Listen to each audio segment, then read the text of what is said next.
I was just thinking, Ray, you walked us through some pretty dark days for retail last summer and fall. Can you just talk about the degree to which the environment right now is the polar opposite of that, if it's true? Yeah, well, I tell you, our business across our entire platform, business has never been better on sales-wise, but hiring people has been the biggest challenge we have. So the customer is back. We primarily operate in Texas, which is 100% open, as you know, and so the customer is back in a big, big way. The issue we have on employees is that we're going against this unemployment in the $300 a week, which equates to about a little over $20 an hour tax-free. And so people we have like dishwashers and busboys that make $15 to $18 an hour, we can't compete with $20 an hour in free money that they're getting from the government. Every one of our restaurants is understaffed by 8 to 10 people. And in our case, that equates to about 500 people short that we're looking to hire. And we're just having a very difficult finding anyone. In addition, we're building some new restaurants and our construction costs have skyrocketed. A big part of it is because of labor. I'm competing heads up with the restaurant business and the construction business for the same price type employee. And costs have just skyrocketed all the way across our supply chain.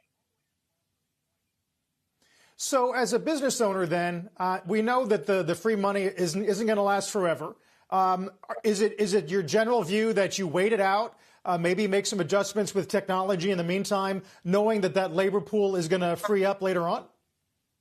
Well, October 1st is when it ends. And then, I don't know what happens. Is that a deflationary bubble that hits? I'm not sure. But, we have so many other expenses that have happened since last year. When I first went on your show a year ago, our takeout was about 10% of our business. It's now 30% of our business. Well, the cost of that from packaging and silverware and bags and all those things are huge and really pinch our margins. In addition to that, the supply chain to us has been incredibly pinched. So consumer is not taking in any kind of price increase. We're primarily selling Mexican food, so I can't raise prices very much at all. So what happens October 1st? I don't know. Something's got to give on this, whether it's supply chain or the employees if they start drifting back into work. But as I said, we have 500 unfilled positions today that we could fill. Do I have those filled by October 1st? I don't know. I doubt it. I think we're going to be and if we do fill it at that point, the unemployment rate right now is still very, very low. It's like 6%. In Texas, it's around 5.5%. So I don't know where we're going to find that employee. Yeah. Ray, it's Morgan. I realize you're in this perfect storm right now, talking about all of these different factors right now with your businesses. I'm curious in general, the consumer piece of it, and the fact that you're seeing strong sales. We've got consumers that are armed with stimulus checks, pent-up demand, et cetera. Do you see that as a sugar high or something that's going to last longer term?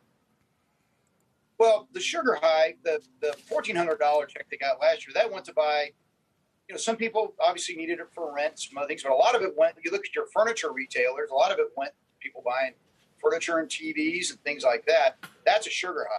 For our business, people just wanted to go back out again. So our business is back higher than it was, a year ago when it closed because people want to get back out. But I don't look at it as a sugar high. I look at it just getting back to normal with margins, a severe pinch. I know you have the Chipotle CEO coming on later. And I'd like to hear what they're thinking about labor because pretty much everyone they employ is at $15 to $20 an hour employee across thousands of stores. So we're all competing for the same person. But the sugar high, it's going to be I was going to say the sugar high. I was going to say that the setup this summer is going to be challenging. Shepard Smith here. Thanks for watching CNBC on YouTube.